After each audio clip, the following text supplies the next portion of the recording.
We would once see, for instance, billboards advertising family businesses. Today we see billboards advertising atheism. Like this one, for instance, says, atheism, a personal relationship with reality. Or we see buses rolling by talking about there's probably no God, so stop worrying and enjoy your life. In fact, Minnesota, they've got a campaign targeting infants. Take a look at what it says. Please don't indoctrinate me with religion. Teach me to think for myself. In fact, some of you are aware there's a nationwide, coast-to-coast effort by atheists putting out the idea that all religions are fairy tales. I want to start with a very real reality that our kids are growing up in a totally different environment than most of us did. Kind of help you see that, this is the March 2006 issue of Discover magazine. It's on the topic of unintelligent design. Now, any of you who follow the creation-evolution debate, you know the word design is basically taboo among evolutionists, because if you've got design, by default, you must have a designer. Take a look at what these folks are saying in this particular issue. Now, there's news for intelligent designers and the rest of us to ponder. We humans and all life on Earth may have well evolved from the most unintelligent entities one can imagine. Genetic shards that do nothing but copy themselves.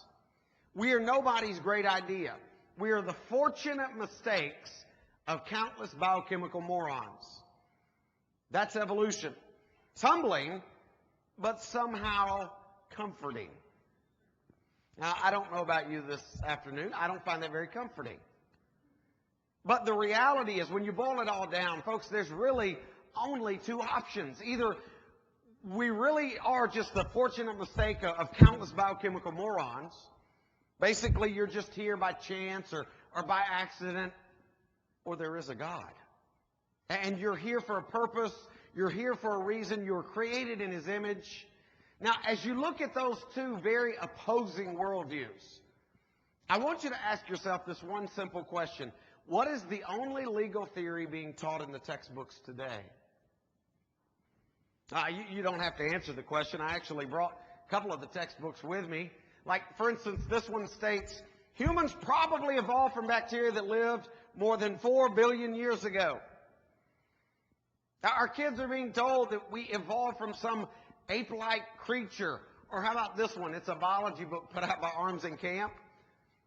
Notice what it says. It's got a picture there that says, by the 7th month, the fetus looked from the outside like a tiny normal baby. But it's not. Why would we be teaching our young people that a 7-month-old in the womb is not a human child? Furthermore, let me point out what I consider to be the evil of marketing. Take a look at the picture that's associated with that statement. Any lady in this room who has ever given birth will tell you, that's not a 7-month-old, is it? Because by 7 months, those infants are doing aerobics in the womb. And yet, if they can get our kids to associate that picture with that statement, it does two things. Number one, it devalues human life. Number two, it makes it a whole lot easier to abort, doesn't it? And right about now, some of you are looking at me thinking, yeah, okay, I hear what you're saying, but Brad, you know, that's just science books. Doesn't really affect us. I mean, it certainly doesn't affect the community here in Paducah, and it doesn't affect my child's religion, does it? Let's look a little bit deeper. Let's actually go back to school in the year 2014, where we open up a textbook. It's a science book on genetics and evolution. Now, it's got the standard evolutionary propaganda that I come to expect. In fact, the very first sentence says, although all living creatures ultimately share a common ancestry, they've come to differ from one another through the process of evolution. I expect that. That's basically normal today. What you might not expect, though, is found at the top of the very next page. Take a look. It says the mythology of most peoples includes a story explaining the appearance of humans on Earth. The account of creation recorded in Genesis in the Bible, for example, explains human origins. So what are they chalking it up as? A myth. In fact, in that same chapter, they've got a picture of the Tower of Babel. Take a look at what the caption says. The unfinished Tower of Babel, described in the first book of the Bible, symbolizes an ancient West Asian myth about the origins of language diversity. Let me remind you, this is in a science book. Folks, they're no longer just happy to indoctrinate your child with evolution. At this point, they're also purposefully targeting their faith. In fact, at the end of this particular chapter, take a look at what it says. For instance, in traditional Christian religions, believers speak of God as a father who had a divine son, but do not entertain thoughts of God as a mother or divine daughter. He goes on to say, such male privileging religions.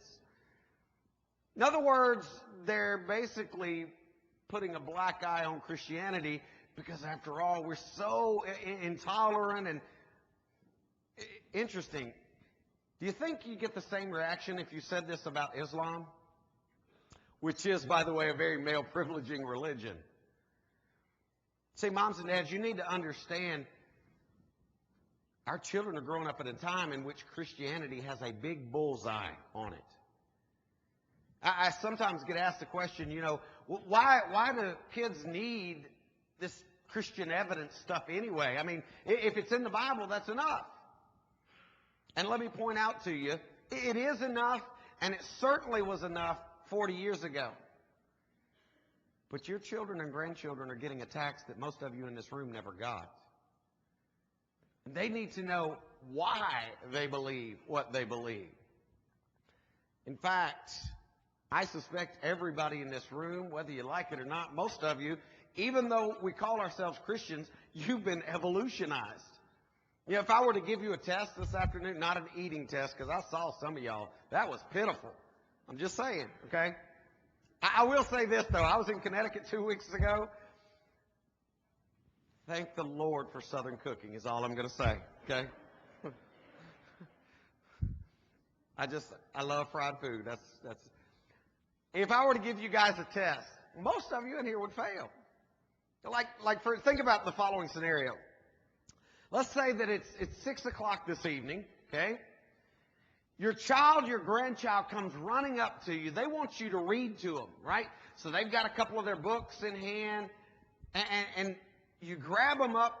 You find that perfect spot on the recliner, or maybe your favorite seat in the couch. You put them in your lap. You take the book. Let me ask you, do you read them?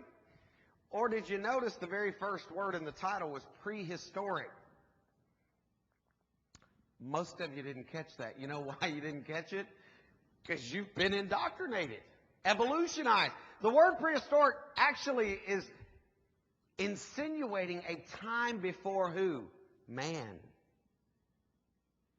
Now think about that for just a moment. You go back to a dictionary, 1766. You ask the question, where's the word prehistoric? It's not there. In fact, the year after Charles Darwin wrote his famous book about the origin of species, he wrote the book in 1859. The very next year, Webster's kicking out a dictionary. You ask the word, where's the word prehistoric? Guess what? It's not there. The reason it's not there is because it's only been within about the last, 75 years or so that men have begun to adopt this idea that there was millions and millions of years before man. And as a result, some of you, even in this room, have been evolutionized. Now, think about that for the adults in this room. Now scale it down to the young people who actually have to digest those textbooks. And ask yourself, where are they going to place their allegiance? What I'm going to do as we start this next session is I want to give you 6 Bible verses that I want you to write down, okay? I want you to maybe put them in your phone, put them in the front of your Bible. 6 Bible verses that will help you lay a foundation for a biblical worldview. Not an evolutionary worldview, but a biblical worldview. I always tell people, anytime we're answering questions, whether it be about the dinosaurs, the Ice Age, fossil man. We always need to train our kids. Look, we start with this book first. Because, again, it's the only inspired book, right? Then we look at the world. Because ultimately what we see out there is going to agree with this book right here. A lot of people are trying to frame the argument this way. They're saying it's science versus the Bible. Folks, that's a bogus argument. God's the author of science. True science points back to Him. 6 Bible verses. Take a look. Number 1, Genesis chapter 1, verse 1. In the beginning, God created the heavens and the earth. I've told literally thousands of people, can't trust the first verse? Why would you trust anything to follow? And you say, okay, Brad, I hear what you're saying and all, but exactly when was the beginning? Well, let's keep reading. Paul, writing to the church at Colossae in Colossians chapter 1, verse 16, said, for by Him were all things created that are in heaven, that are in the earth. Paul here letting us know that God created everything in heaven and earth. It was a creation event. Verse number 3. Matthew chapter 19, verse 4. He answered, he said unto them, have you not read that He which made them at the beginning made them male and female? Now, let me remind everybody in the room, this is Jesus Christ speaking. And He's talking about there being males and females here from the beginning. In fact, look at how He phrases it in Mark chapter 10, verse 6. But from the beginning of creation, God made them male and female. Okay, we got a problem.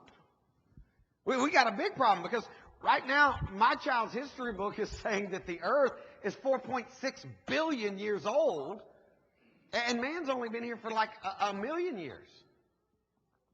And yet Jesus is saying, but from the beginning of creation, God made them male and female. If you don't remember anything else from this lesson, please remember this. Both of them can't be right.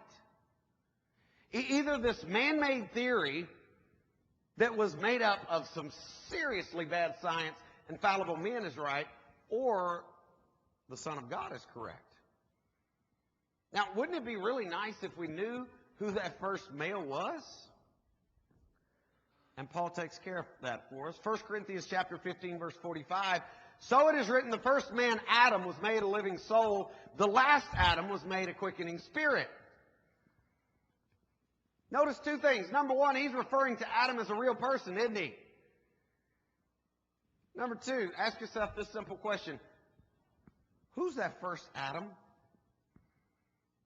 That's Adam of Adam and Eve. Who's the last Adam? That's Jesus Christ. Folks, if you dismiss that first Adam as a myth or a fable, and you say, well, you know, it didn't really happen like that. I mean, there was Neanderthals, and then what are you doing to the last Adam? Because Paul's referring to both of them as historical and real. The 6th verse that I would give you is this. Genesis chapter 3, verse 20. Adam called his wife's name Eve because she was the mother of all living. Letting us know all the lineage of humanity is coming through who? Eve. Now, with those 6 Bible verses in hand, here's what you can do. You can sit down with your children, your grandchildren, your coworkers, your neighbors. You can open your Bible to your favorite chapter. Okay, that's Genesis chapter 5, right? So-and-so begat so-and-so begat. The genealogies, remember those? When I teach this, the way that I do it is I use a timeline because it's very visual. Take a look. Genesis chapter 5, verse 3. The Bible says Adam lived 130 years and begot a son. He called his name Seth. So what do? We drop 130 on our timeline because that's how old Adam was. Adam was the first man. And we keep reading. Seth lived 105 years. He begot Enosh. We add 105 to that. Now we're up to 235. We keep reading.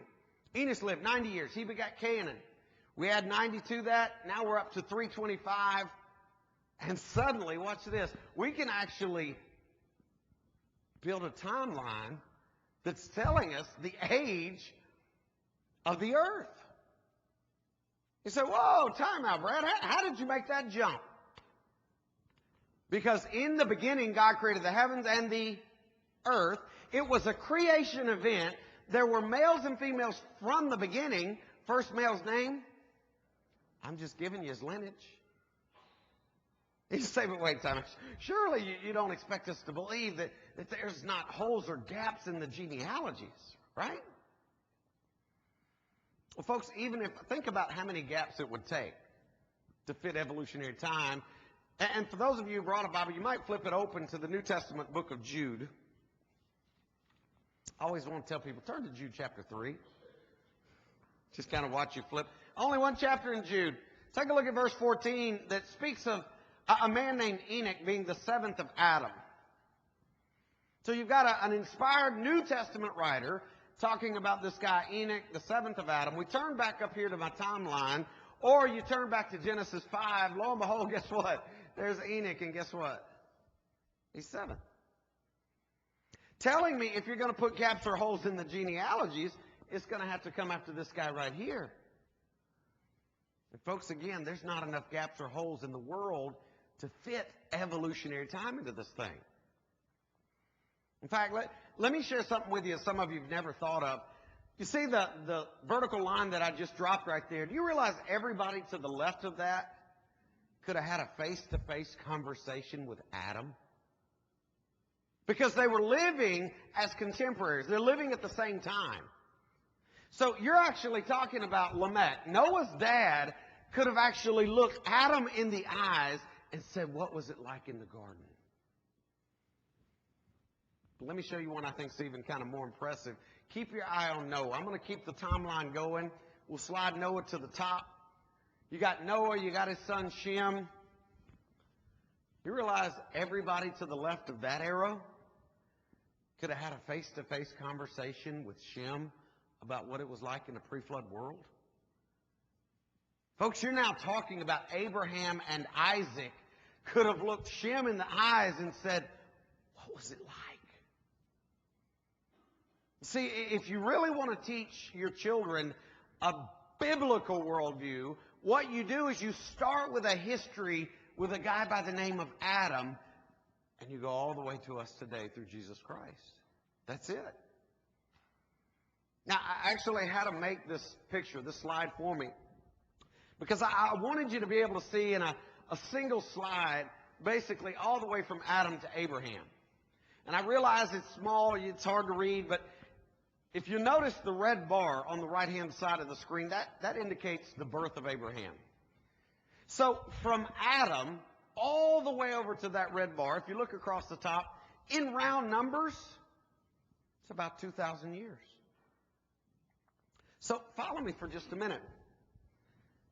Adam to Abraham, about 2,000 years. We skip over here to Jesus. Do we have any idea how long it's been from Jesus to us today? I should see you doing this, because we're living in the year 2014 AD. It's actually Latin for in the year of our Lord. Atheists don't like it, so our kids get to learn CE, Common Era. BCE, before Common Era. Folks, I don't care if you call it A, B, C, D, F, G. It still has to hinge around who? Jesus Christ. Have you ever thought about when an atheist writes a check, they have to use a dating system that goes by when Jesus walked the planet? You ever thought about that? Next time you're having a bad day, think about that. Now, follow me again. Adam to Abraham, about 2,000 years. Christ to us, round numbers, about 2,000 years. Do you realize if I could get you from Abraham to Jesus, you'd have the history of the world. I mean, wouldn't it be cool if this timeline just kept right on going to Jesus Christ? And it does. Here's the interesting part. The Bible doesn't just give you one lineage, it actually gives you two, Mary and Joseph's. By the way, if you're an atheist in this room this afternoon, let me point out to you, last year I was in the Museum of History in London. There's a lot of solid evidence, artifacts from many of the kings that you see on the screen behind me. It poses you a little bit of a problem because this book mentions them and we've got physical evidence that backs it up.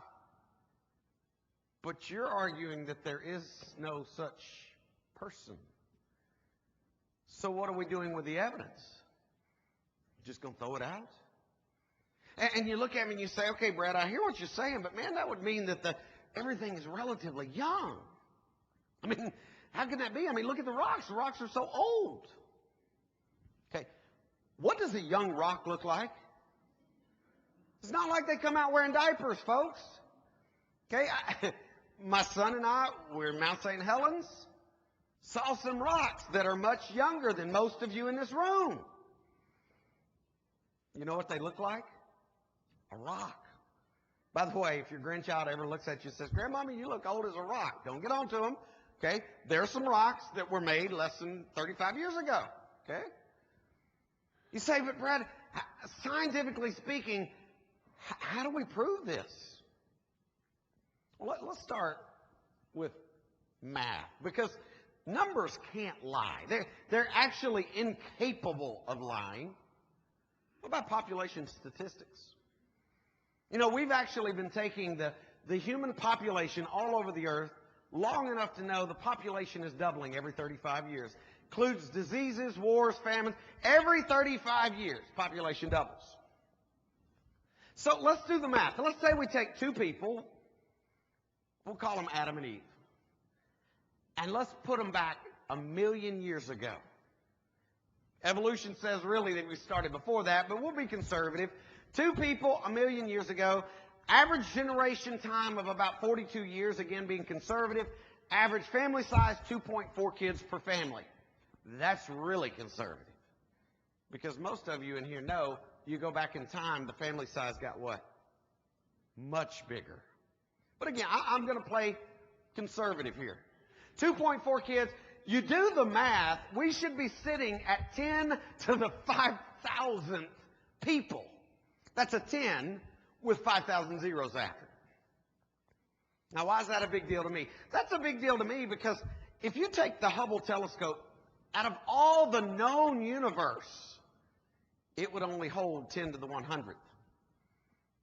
I said 10 to the 5,000th people.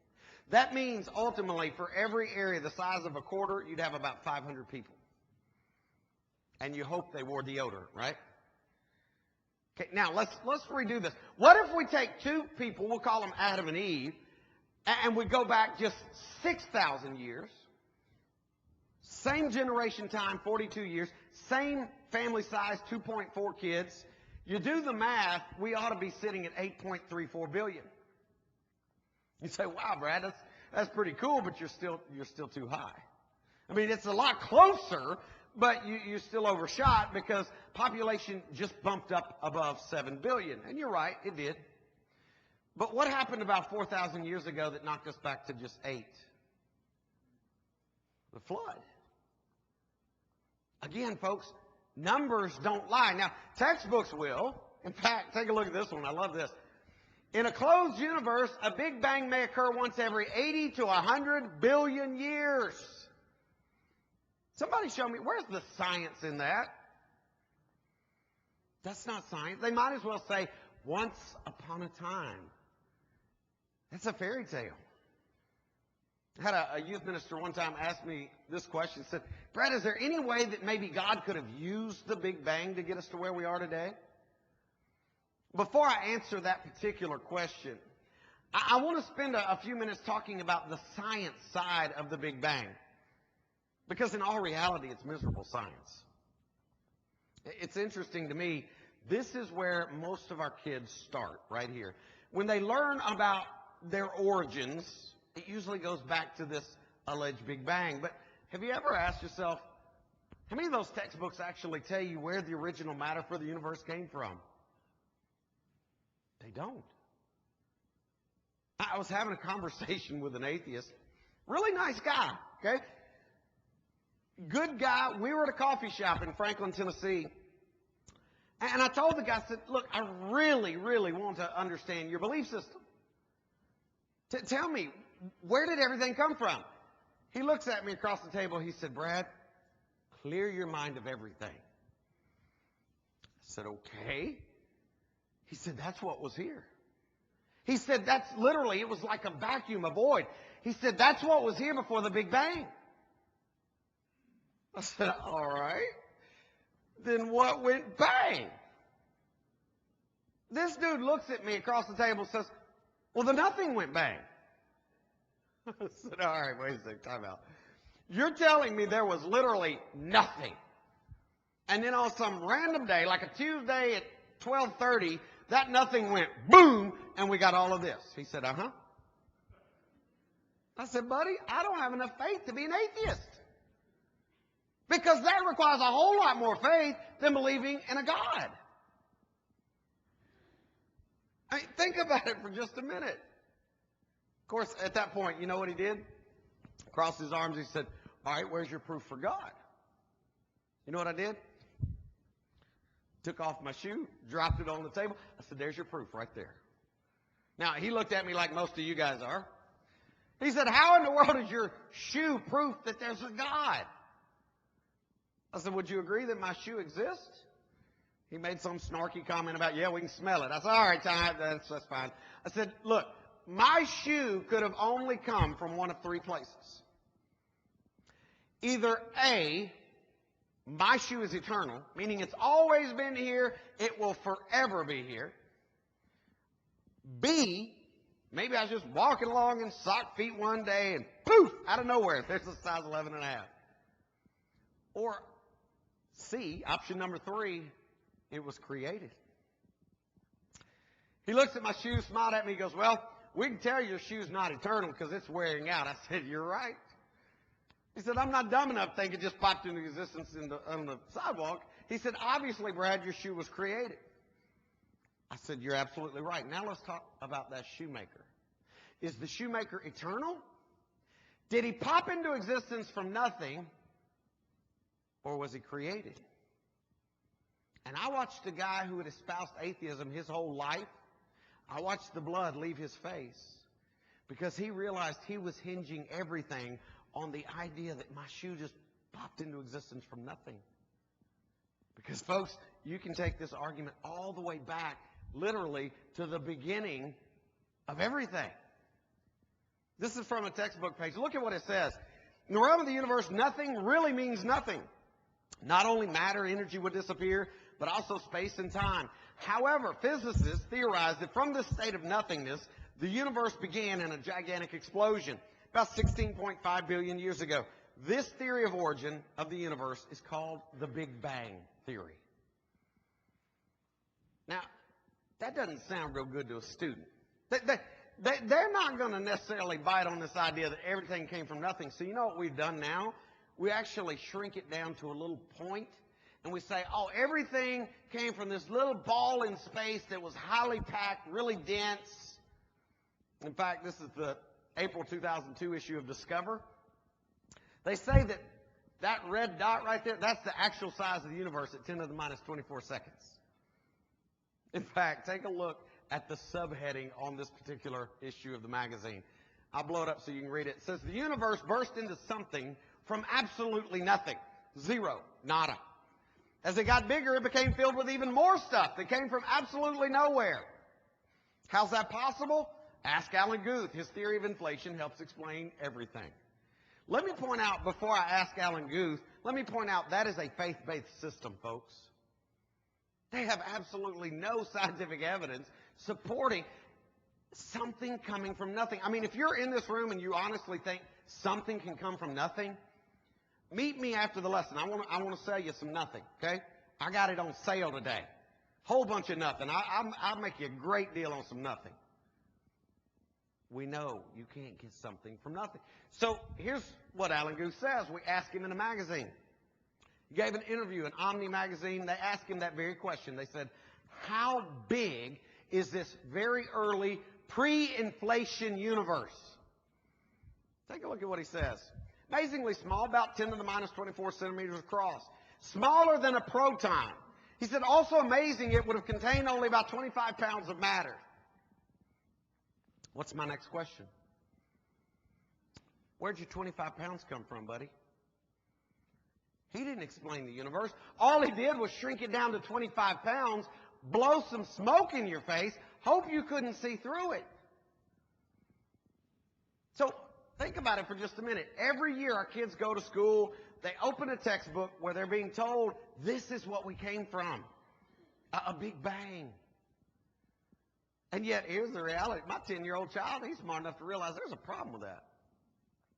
We were driving around Franklin one day, and out of nowhere, my middle son, his name is Reese, he said, Dad, that's kind of dumb, isn't it?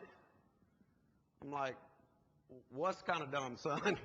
Thinking I'm going to have to pull the car over. He said, to think that you can get an ordered universe from an explosion. I thought, yeah, my kid's getting it. I said, Reese, you're absolutely right. I said, can you imagine what would happen if we took a stick of dynamite, we put that in your bedroom, and we just blew it up? He started laughing. He said, probably wouldn't look any different, Dad. This would be the child that owns 8 gazillion Legos. He's right. And folks, just because he doesn't understand the first and second law of thermodynamics doesn't change the fact he realizes this isn't right. Number one, you've created matter from nothing. Number two, you've gone from a chaotic explosion to an ordered universe. How do they explain setting aside scientific laws? I'll let Paul Davies tell you. He's an evolutionist. Take a look at his explanation. He said the Big Bang represents the instantaneous suspension of physical laws, the sudden abrupt flash of lawlessness that allowed something to come out of nothing. It represents a true miracle. My question is, why is that more scientific than saying, in the beginning, God did it? You see, when you really look at the scientific evidence, here's the bottom line, folks. We know the Big Bang is no good. Most intellectually honest scientists will admit that. Astronomers, they'll admit that. The problem is they don't have another godless theory to put in its place, so what do? We keep propping up this one. Let me share with you what I mean by we know it's no good. They're teaching our kids that there was this central explosion, matter was distributed over the universe, right? Okay, so if everything's distributed evenly across the universe, somebody help me understand. We know the sun is made up of 98% hydrogen and helium. Even distribution, and yet the first 4 planets have less than 1% hydrogen and helium.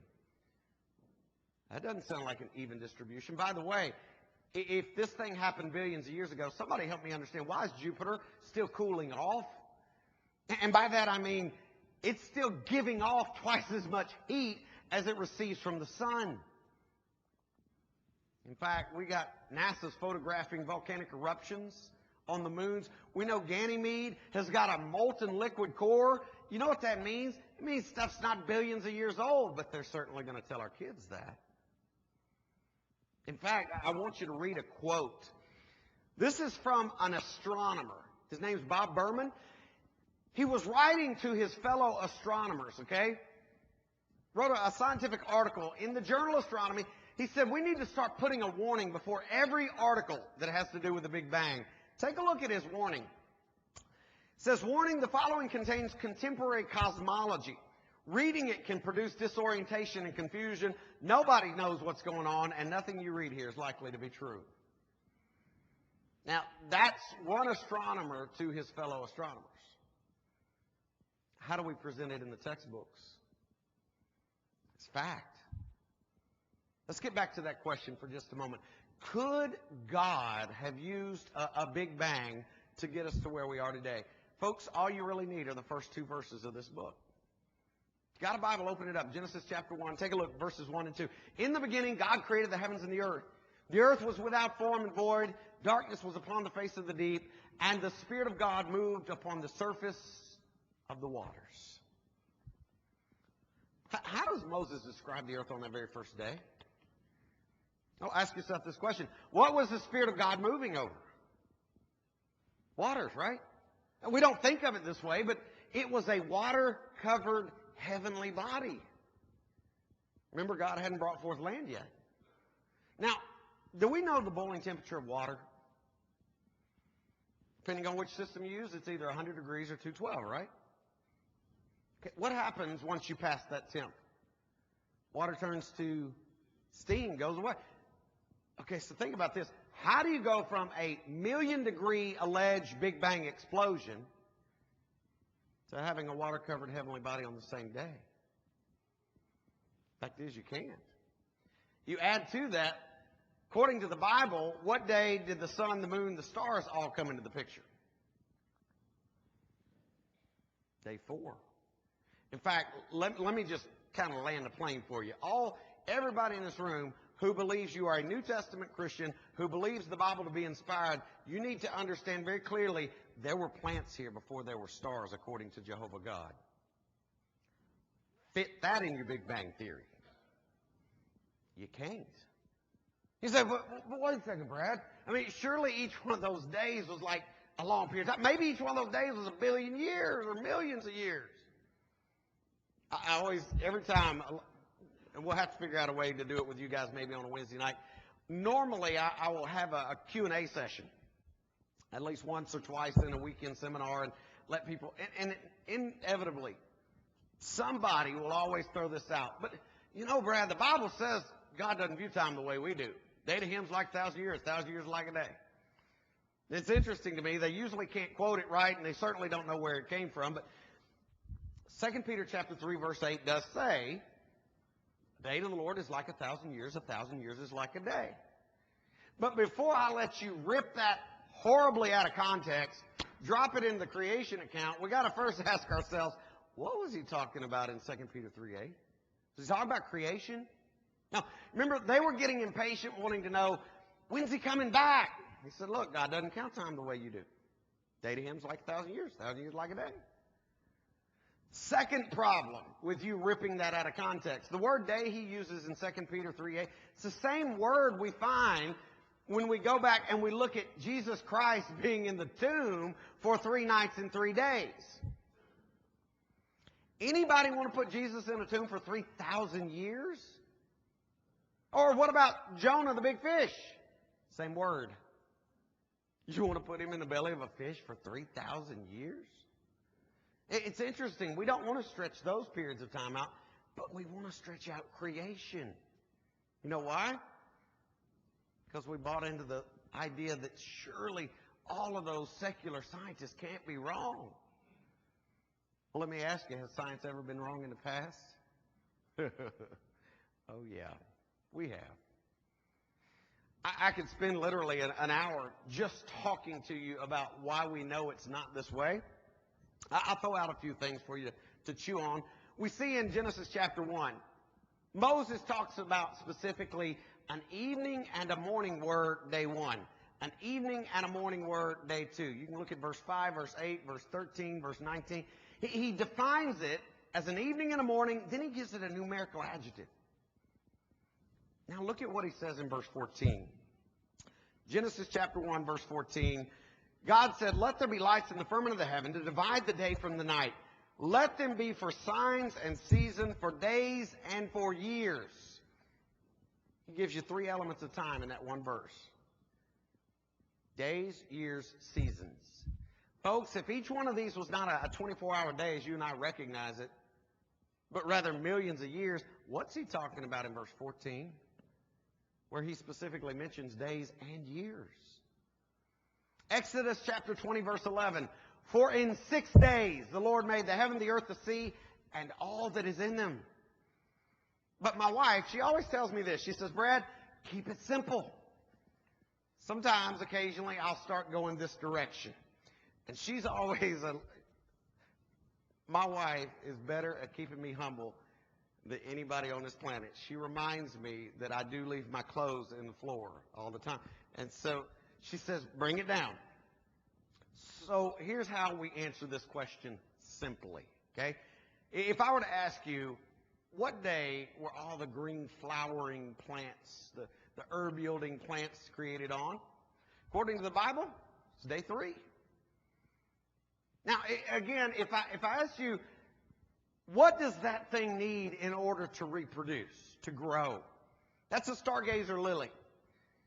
We know, obviously, it's going to have sunlight, it's got to have water, but we also know it's got to have the right nutrients in the soil, it's got to have the right atmosphere. But, folks, that's a stargazer lily. In order for that thing to reproduce, it's got to be pollinated. In fact, those of you who work with like fruit trees, you know about cross-pollination. You don't get pollinated, guess what? You're not making seeds, you're not making flowers, you're not making the next generation. That thing would die out. Follow-up question. When were all the flying creatures created? Day 5. Remember water dwellers? Airborne critters. Day 5. So follow me for just a minute. Are you really ready to take the position that each one of these days is 1,000,000 years? God put all the flowering plants here on day 3. That means you got to wait 2,000,000 years before they get pollinated. That's illogical. Besides the fact that it just don't work. By the way, anybody notice? Bible says water first, then land, right? Not what evolution says. Evolution says we got this cosmic explosion of gases and rocks. You got land first and then water. Question, where'd they get their water from? Because I know where my water came from. My water came in the very first 2 verses. God created it on day 1. So where does an evolutionist get his water? You say, well, Brad, it came from the water cycle. It's interesting because in order to have a water cycle, you got to first have what? You got to have water. So think about it. 75% of the Earth's surface is covered in water. Well, those of you who came here as skeptics, you'll be happy to know about 6 years ago, they discerned all the water was delivered by meteorites. Now, I didn't know that meteorites were in the water delivery business. Furthermore, think about this. When a meteorite comes towards our atmosphere, what happens? It burns up. And yet, they can't even explain how we got water. These are the same people that ask the question, was your ancestor a sea sponge? Telling our kids, hey, this was your ancestor. Okay, that might be their ancestor, it wasn't mine.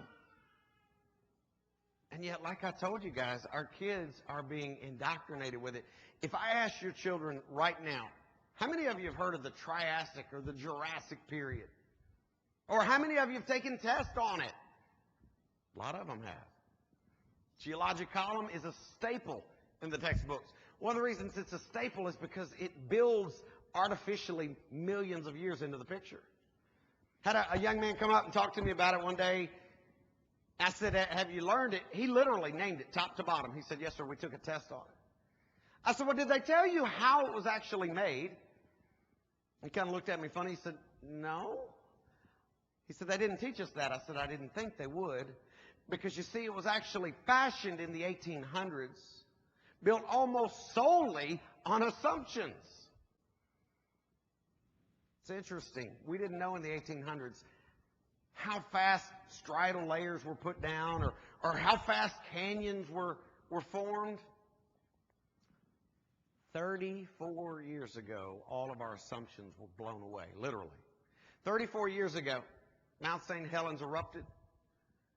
And from that one volcano, we learned more in just a single day than we'd learned for the previous 100 years about geology. It's the most studied volcano of all time. By the way, if you're sitting out there going, was it really 34 years? Yes, you are that old. Okay. May the 18th, 1980. Here's what happened. Part of the North Slope slid down. And it basically was like uncorking a Coke that you shake up. All of a sudden, that allowed this massive steam vent to happen. Ash, lava, steam comes rushing out, and within just literally a matter of minutes, the entire mountain basically just started to vanish. Why is that a big deal? It's a big deal because all of a sudden we learned some things about geology. My son and I, we were there on the 30th anniversary of that eruption. I'm going to give you very quickly 5 things that we learned at Mount St. Helens that help you understand the biblical timeline is correct. Use the acronym SUPER, S-U-P-E-R. 5 things that we learned from Mount St. Helens. First talks about those striatal layers, the S. If you look on the screen behind me, you'll recognize probably some of those layers, the Carboniferous period, the Cretaceous period. You know, they taught us that each one of those layers was put down over millions of years. Those of you who've driven up I-24, I-65, you know, you see all of those different layers. The problem is we know it doesn't take millions of years. In fact, if you look on the screen behind me, you'll notice a rock bluff, every single bit of which was put down in just 2 years. You see, everything from here down was laid down in that initial eruption, May the 18th, 1980. You'll notice all these different layers in there. Yeah, that was all put down June the 20th, 1980, secondary eruption. There was another secondary eruption, March the 19th. But you'll notice that striatal layering. What's the big deal? Folks, everything you're looking at was put down in just 2 years. Not 2,000, not 2 million. We know today it doesn't take millions of years to form those layers. The U is from upright logs. There's a lake on the north sector, Mount St. Helens, called Spirit Lake. And when the volcano blew, it basically stripped all of the trees and the neighboring ridges. Instantly, all of the branches gone. They were just trunks. And those trunks were basically flushed into Spirit Lake. They formed a massive log mat. A buddy of mine by the name of Dr. Steve Austin, he has done extensive research there. You see a picture of him in this particular photo. He's at the bottom with one of his colleagues in scuba gear. And he shared with me, he said, Brad, here's what we're finding. He said, the logs will float for decades before they finally become completely water saturated. The heavy root end will sink down, and they bob straight up and down just like this. My son and I, we saw several of them. He said, after many more years, those trees will finally sink down standing straight up in the bottom of this lake. He showed me video of fish swimming between trees. It was kind of cool. But he said, Brad, this is what we get from a catastrophe. And you say, yes, so what? What's the big deal?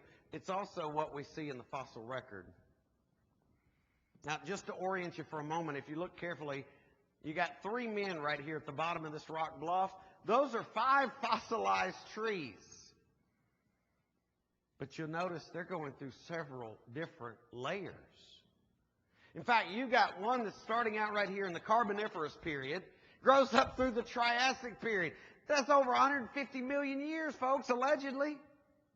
How do you have a tree that grows up through, unless maybe their whole dating system is wrong? We found these fossils literally all over the globe. We were in Nova Scotia not too long ago. What do you see? You see fossils that transcend through several different layers. How do you have a tree that goes through multiple different layers? Unless maybe their whole geologic column is wrong. And it would be one thing, again, if I only had 1 or 2 pictures, but folks, we found these things literally all over the place. These, in and of itself, quite literally undo the entire geologic column. So the U is for upright logs. The P is for peat formation. While we were there, my son and I, we took a helicopter into the mouth of the volcano. We did some aerials. You'll notice this is a shot of Spirit Lake. You see the log mat. One of the interesting things, if you were to walk out to it or take the helicopter close to it, you'll notice there's not a stitch of bark on any of those logs. And the reason being is every single bit of it is in the bottom of Spirit Lake. Those logs have been bumping up against each other for 34 years. And all of the bark is at the bottom. And what it's done is it actually has formed massive peat beds. My buddy, Steve Austin, told me, he said, Brad, we found peat beds 9 feet deep in the bottom of Spirit Lake. And you look at me and you say, who cares? So what? The so what part is peat is a precursor for making coal. They're actually making coal in the lifetime of men in Spirit Lake. You've got the vegetation you need in peat. You've got the weight and pressure from the water. You got heat from a volcano, and it didn't take millions of years. But we were told in class 250 million years ago. That's when coal was laid down. It's interesting because they're making it during our lifetime at Spirit Lake. The E is for rapid eroding canyons. Now, had my PowerPoint loaded prettily, I guess that's a word, had my PowerPoint loaded correctly, how about that? You'd see a picture right here of a canyon, about 600 feet deep, got a little stream going through it. Problem is, if you look at that picture, the river didn't carve that canyon.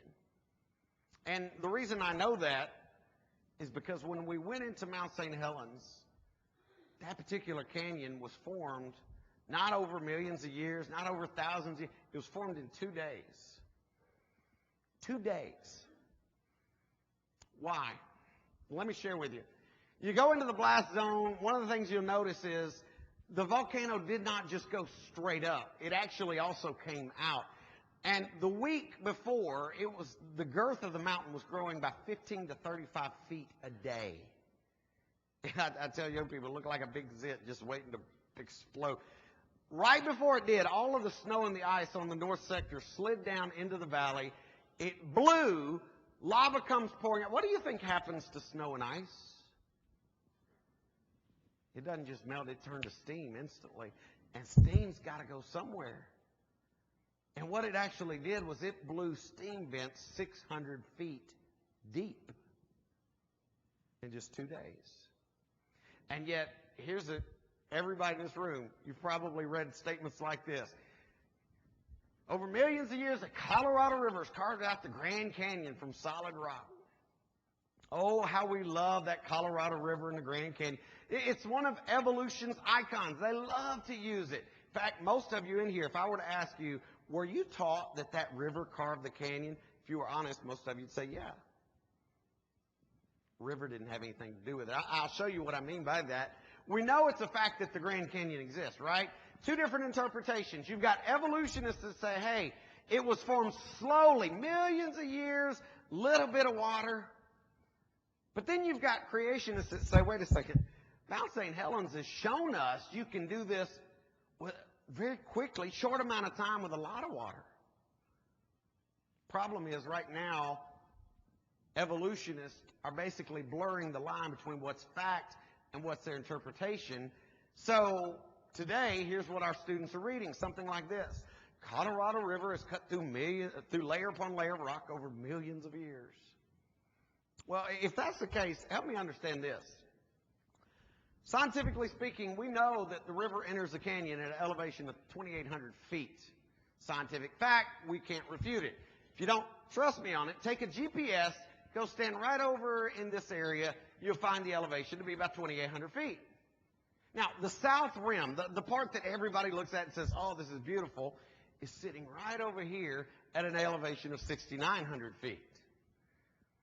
Folks, in order for that river to have carved the canyon, that means water would have to flow uphill about 4,000 feet in elevation. Now, I'm not a hydrologist, but I do realize this. Water seeks its lowest level, doesn't it? That river didn't carve the canyon. Now, maybe a catastrophe could carve that canyon. So, the E is for rapidly eroding canyons. The R is for rapid recovery.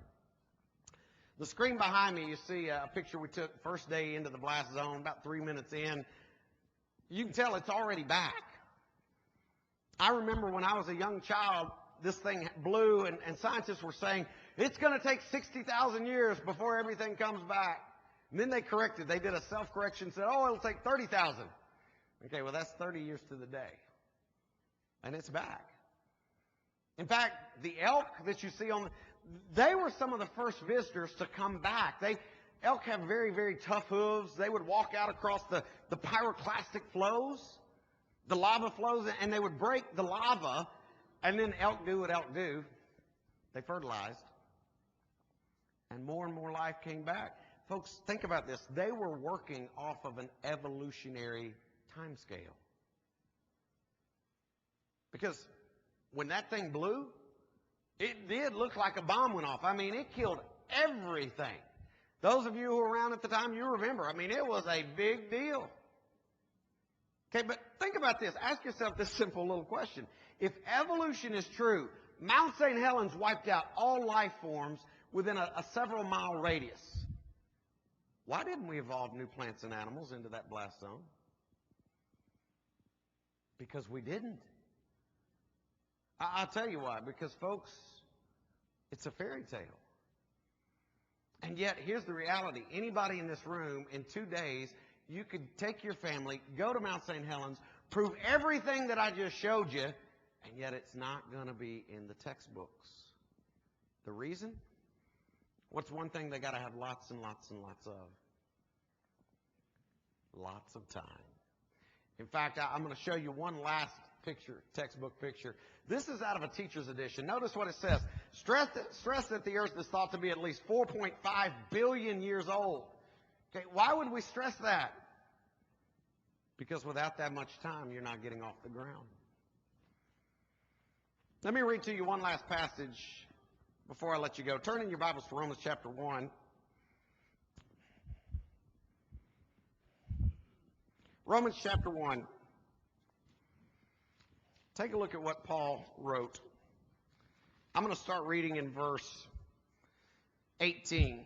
For the wrath of God is revealed from heaven against all ungodliness and unrighteousness of men who suppress the truth in unrighteousness. Do we have people who are suppressing the truth today? It says, because what may be known of God is manifest in them, for God has shown it to them. For since the creation of the world, his invisible attributes are clearly seen, being understood by the things that are made, even his eternal power and Godhead, so that they are without excuse. Notice this. He says, since the creation of the world, God's invisible attributes have been clearly seen. That means somebody had to be here to do the seeing. He didn't say an amoeba, a primordial soup. He said the invisible attributes of God have been seen since the beginning of creation. He goes on to say this, because although they knew God, they didn't glorify him as God, nor were they thankful, but became futile in their thoughts, and their foolish hearts were darkened. Professing to be wise, they became fools, changed the glory of an incorruptible God into an image made like corruptible man and birds, four-footed animals, and creeping things. Therefore, God gave them up to the uncleanness and their lust of their hearts, to dishonor their bodies among themselves. Anybody know what happened this past week? Put it simply, God gave them up in America to their debased mind. We now have a majority of states who've legalized same-sex marriage, who exchanged the truth of God for the lie, worshiped and served the creature rather than the Creator, who is blessed forever. Amen. It's interesting there. Paul basically is saying this. Everybody's going to worship something. You're either going to worship the creation or the Creator. You ever looked at textbooks within the last 5 years? You notice there's this push in the textbooks. Our kids are being taught to go green, to recycle, to Mother Nature. Now, please hear me out. I understand we're to be good dominion keepers, right? But there's a problem when our kids are being taught to put Mother Nature above Father God. Folks, there is a God. We can prove there's a God. This morning we proved that the Bible is his inspired word. What I want you to ask yourself